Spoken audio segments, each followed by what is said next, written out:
Bonjour à tous et bienvenue sur cette escale Astro Tarot, guidance des énergies générales pour la tranche du 21 au 24 septembre. Je vous propose cette capsule un peu étalée car ces 4 jours me semblent indissociables. Et s'ils ne le sont pas, il y a toutefois une suite logique dans les aspects qui nous sont proposés. On commence le 21 par un carré de Mercure à Pluton. Un carré, c'est un aspect de tension entre deux planètes qui doivent collaborer, mais qui ne fonctionnent pas de la même manière, d'où l'inconfort. Mercure est la planète de l'intellect, c'est notre faculté à raisonner, à comprendre et à communiquer. En Balance, on est plutôt dans le compromis, la négociation, l'hésitation quelquefois. En tout cas, on a envie d'échanges harmonieux, agréables et justes. Pluton est la planète de la transformation, des changements de fond, intenses, quelquefois psychologiques. Il nous demande depuis quelque temps de faire table rase de quelque chose pour nous préparer à une reconstruction qui fera renaître quelque chose de plus vrai. La semaine commence donc par une obligation de négocier une chose à laquelle on ne peut pas vraiment échapper si on veut aller plus loin. Le carré étant décroissant, ça aura peut-être tendance à se passer davantage en nous, non pas comme une prise de conscience, mais une crise de conscience. Qu'est-ce qui est vraiment juste pour nous au niveau de ce qu'on dit à l'autre ou qu'on ne dit pas?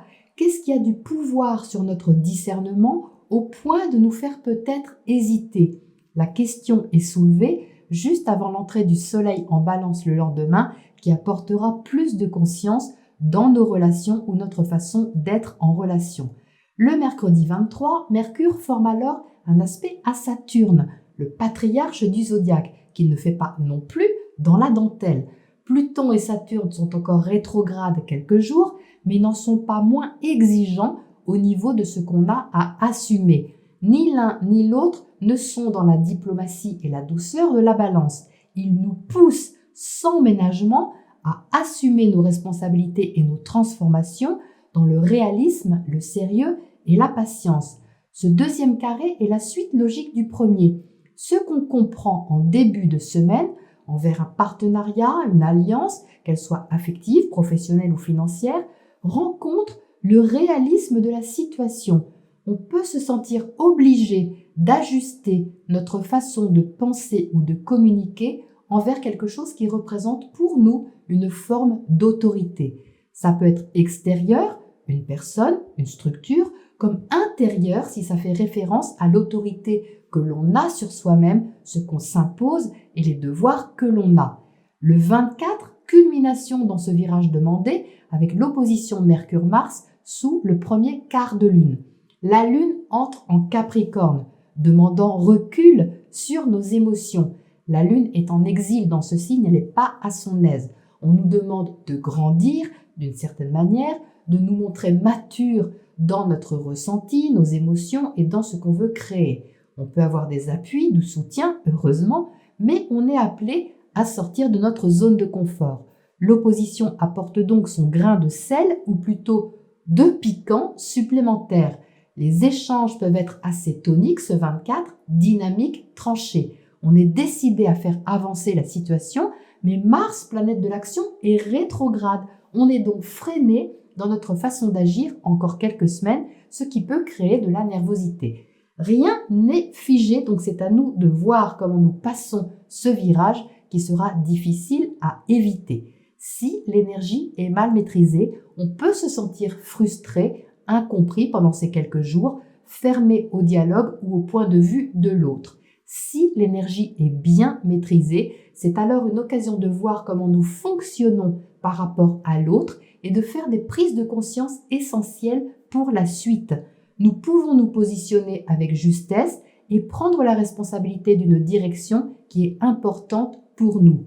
Même si on ne peut pas agir ouvertement ou librement pour le moment, la préparation à l'action avec cette opposition peut être décidée avec une certaine maturité et dans un souci d'équilibre. Pour finir, je précise que Vénus, planète de l'amour et des valeurs, sera en Lion. Elle maîtrise donc Mercure qui se trouve chez elle en Balance. Les aspects qu'elle forme de son côté sur ces quelques jours nous encouragent justement à affirmer nos sentiments, à nous dévouer à nos valeurs ou à nos créations.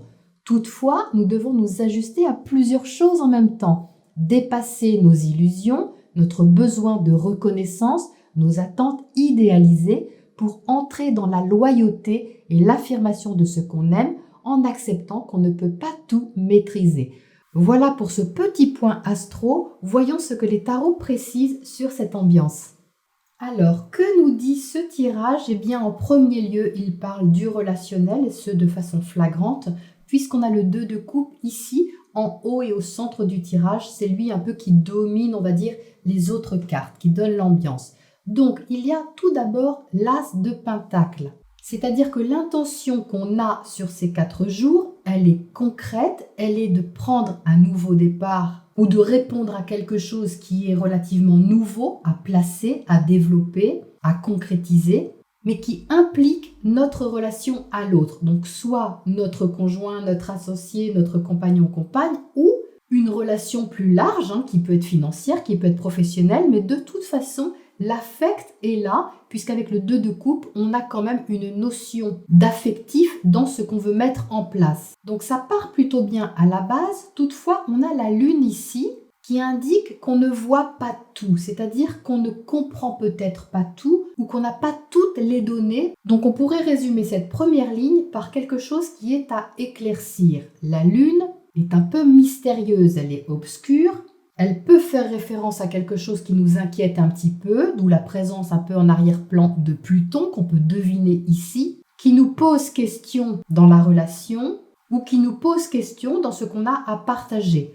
En dessous, on a le 8 de bâton. Donc là, ça s'accélère, on sent qu'il y a une communication qui vient sur le devant de la scène, ce n'est pas du tout étonnant. Et le 8 de bâton indique une certaine rapidité, c'est-à-dire que on a un besoin presque vital de faire avancer une thématique en particulier. À côté du chariot, il y a quelque chose ici qui est dans les starting blocks un petit peu, qui est prêt à avancer. C'est dynamique, c'est actif. Vous voyez qu'il y a une dominance quand même de rouge qui précise justement le piquant, on va dire, de ces 4 jours. Mais pour autant, ce n'est pas explosif, je vous rassure tout de suite, puisque le 2 de coupe fait évidemment référence au signe de la balance, c'est-à-dire à l'harmonie, au juste équilibre et à la diplomatie. Donc on a un peu une ambiance de calmer le jeu ici, mais avec une nécessité de s'ouvrir ou d'ouvrir le dialogue. Ici, le 5 d'épée est justement ce Mercure qui est un petit peu en tension. Avec le 5 d'épée, il y a une sorte de conflit mental qui peut tout à fait se jouer à l'intérieur de nous, mais on va dire qu'en miroir, on peut rencontrer à l'extérieur une sortie de zone de confort. Vous voyez que ces 2 personnages ici n'arrivent pas à communiquer, chacun est un peu sur ses positions et on est entre l'incertitude et les blessures de l'ego. On sait qu'on doit passer ce virage, mais on ne sait pas trop comment s'y prendre, surtout avec la lune au-dessus. On peut avoir l'impression sous ce quart de lune qu'on ne sait plus trop ce qu'on ressent par rapport à une situation particulière. Donc l'invitation ici pour faire avancer ce chariot est vraiment de ne pas se figer sur ce 5 d'épée, de ne pas se figer dans un fonctionnement mental habituel. On est vraiment invité à ouvrir le débat pour écouter le point de vue de l'autre ou pour écouter ce qui se passe aussi en nous. Vous voyez que ce chariot ici ne peut avancer sans dialoguer, sans communiquer. Cette personne se tourne vers le 5 d'épée. Elle attend donc d'échanger, de communiquer, de comprendre. On a l'impression qu'elle ne peut pas faire avancer son chariot tant qu'elle ne voit pas clair sur une question donnée.